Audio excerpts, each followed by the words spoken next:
This is Duke University.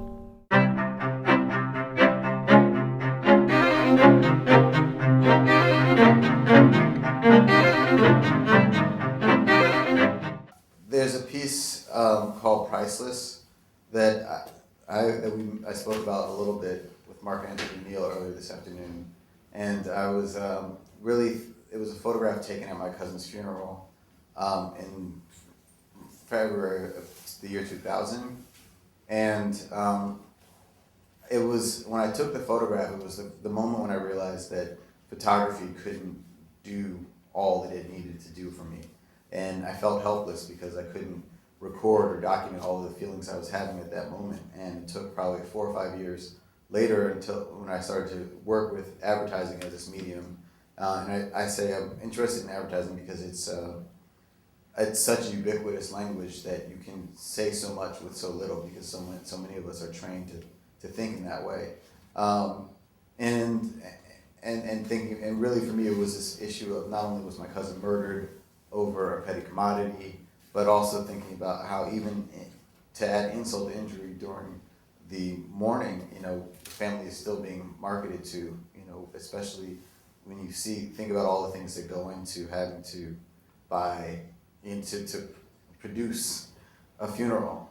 And I was able to present that piece in various different ways in galleries and outside museums. And often people ask me kind of if there's ever been any critical response from showing these works in public, and I thought this would just be an interesting, just a moment to show you kind of one reality that came from that. 6 News reporter Melanie Posey takes a look at it. She joins us live from the museum tonight. Melanie? Well, Janet and Devin, here's the picture that we're talking about. You can see the MasterCard logo and you see the MasterCard slogan, so you think it's a MasterCard ad, right? Wrong. What it is doing is creating a lot of dialogue, and those here at the museum say that is exactly what it was designed to do. The picture hangs boldly on the back of the Birmingham Museum of Art, an African-American family grieving at a funeral. The caption, a spinoff of the MasterCard advertising campaign. 3-piece suit, $250. Gold chain, $400. 9mm pistol, $79. Bullet, 60 cents. Picking the perfect casket for your son, priceless.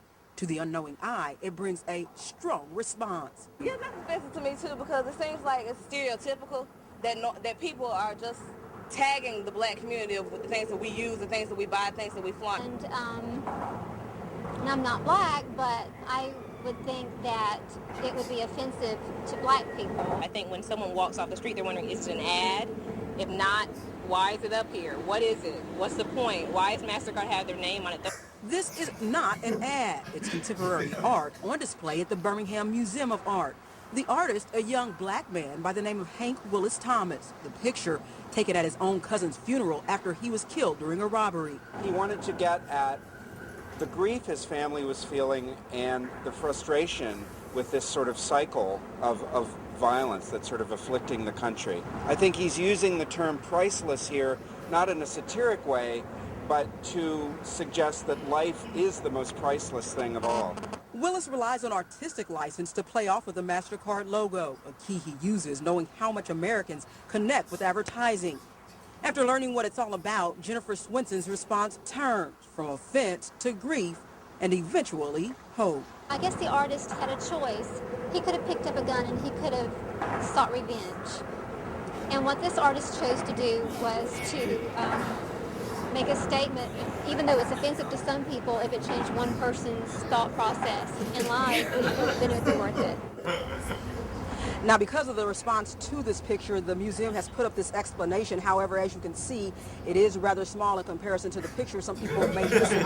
So they plan to add a much larger placard later. Also, the curator says the reason this piece is outside is because it was too large to fit inside the... So, I mean, because I just wanted to give you an example of kind of one of the ways in which the work kind of gets, because I think for so many artists, especially artists who do work that's somewhat political, you have this hope that, people will notice, and what better venue for that is in television, or Fox News especially. But it's really interesting when you see that's all the feelings I could go into about that piece specifically being summed up in this 3 3-minute news spot, and the ways in which all of the issues that come up with it. For instance, it's people find it offensive because what happened is they called me up and they said that people in the African American community are offended by this piece. Will you write a piece in Birmingham News? And then this woman did a piece for it for the television, but and I never really thought that my work could be offensive to the African American community.